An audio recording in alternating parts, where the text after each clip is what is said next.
Welcome to This Explainer. Today, we're diving into a monumental, but honestly, pretty invisible engineering challenge. I mean, think about the sheer scale of modern maritime vessels. We're talking cargo ships stretching for quarter miles across the ocean. These aren't just vehicles, right? They're massive, self-contained, floating ecosystems, and they need absolutely colossal amounts of energy to run. So figuring out exactly how much energy they're going to need, well, that is a multi-million-dollar puzzle. Now, when you think about ship energy, you probably just picture massive propellers pushing thousands of tons of steel through the water. And yeah, you're right on the money. About 80 to 85% of a ship's energy goes straight to propulsion. But take a look at that remaining 10 to 20%. That's for auxiliary services. It sounds small, I know, but this slice of the pie literally runs everything else on board. And as we're going to see, it's a huge, often overlooked area where you can find incredible optimization and cost savings. All right, so here's our roadmap for today's explainer. We're going to cover the floating power grid, the early design dilemma, the power prediction model, then we'll peek inside the engine room, and finally wrap up with greener ships and lower costs. Okay, let's jump straight into part 1, the floating power grid. I want you to picture a cargo ship, not just as a way to move boxes, but as a completely self-sustaining floating city. And, well, every city needs a reliable power grid. That brings us to this core concept, the electrical load balance. The main goal of the research we're unpacking today is exactly this. How do we perfectly match power generation to power demand? You've got to install enough generator capacity so that the ship's massive pumps, its lights, cargo refrigeration, ventilation, so that none of it ever fails, no matter where the ship is sailing. Which leads us to part 2, the early design dilemma. So, the conceptual design phase.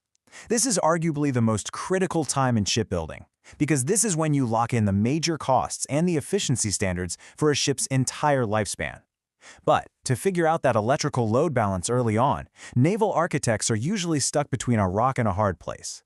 On one hand, they can just use empirical guesses based on rough statistics from older ships. Sure, it's easy, but it's wildly inaccurate and almost always leads to oversizing the generators, and that just wastes money and fuel. On the other hand, they could run these incredibly complex modern computer simulations. Those are highly accurate, absolutely, but they need a ton of detailed system data that you just don't have at the early conceptual stage. So they really need a middle ground.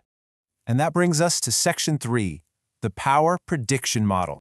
To bridge this gap, researchers actually came up with a mathematical Goldilocks solution, a model designed to be just right.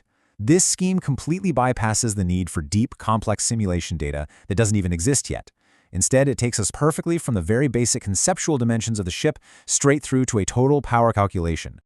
Let's break down how this actually works. It's really just 4 simple steps. First, you input the ship's main dimensions and the superstructure volume. Second, you pick the main engine type, like a 2-stroke or a 4-stroke. Third, the model automatically generates an auxiliary equipment list based on those choices. And finally, boom, it calculates the total power needed for each operating condition. The real beauty of this? The model only needs basic parameters that you already have on day 1 of the design phase. Now, you might be wondering, how does it actually predict the power accurately? Well, the secret is in the math. By taking a known, really easy-to-estimate number, something like the main engine's hourly fuel oil consumption, the model uses specific regression equations to predict exactly how much electricity the support pumps for that engine are going to need. It's brilliant, really. It links your macro-level engine choice directly to your micro-level electrical demand. Let's dig a little deeper in part 4, inside the engine room. All right, let's zoom in from the macro level of the whole ship down to the micro, mechanical reality. You have to remember, marine fuel is not like the gas you put in your car. We are talking about intermediate fuel oil here. It is dense, it's thick, and it's heavy.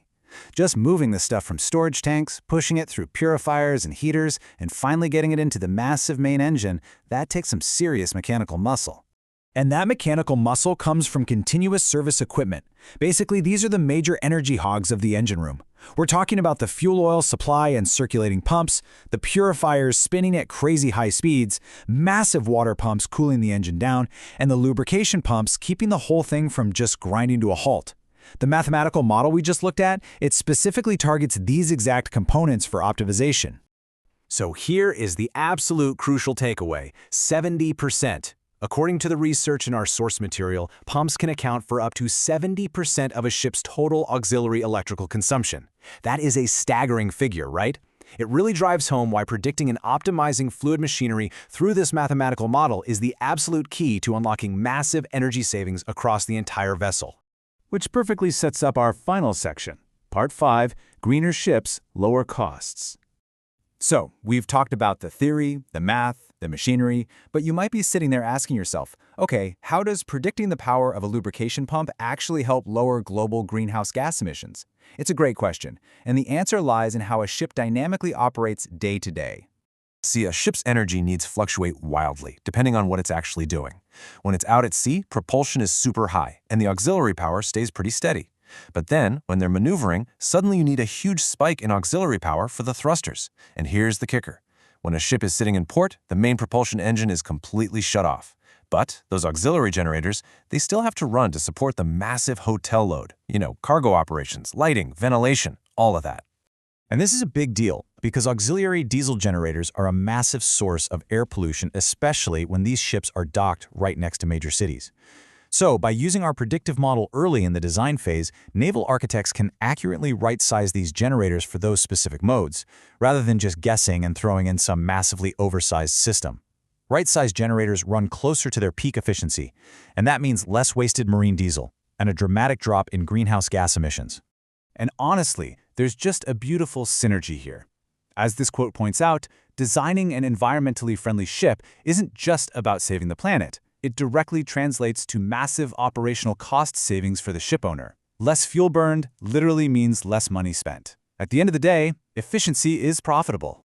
We are really witnessing a revolution in maritime engineering right now. As we move toward all-electric ships, alternative fuels, and way more complex power setups, predicting energy demand is only going to become more critical. It leaves us with a pretty fascinating question to ponder. As alternative propulsion systems and new fuels emerge, how are mathematical models like this one going to evolve to design the truly zero-emission ships of tomorrow? The math of the future is literally being written right now. Thanks for joining me on this explainer, and keep learning.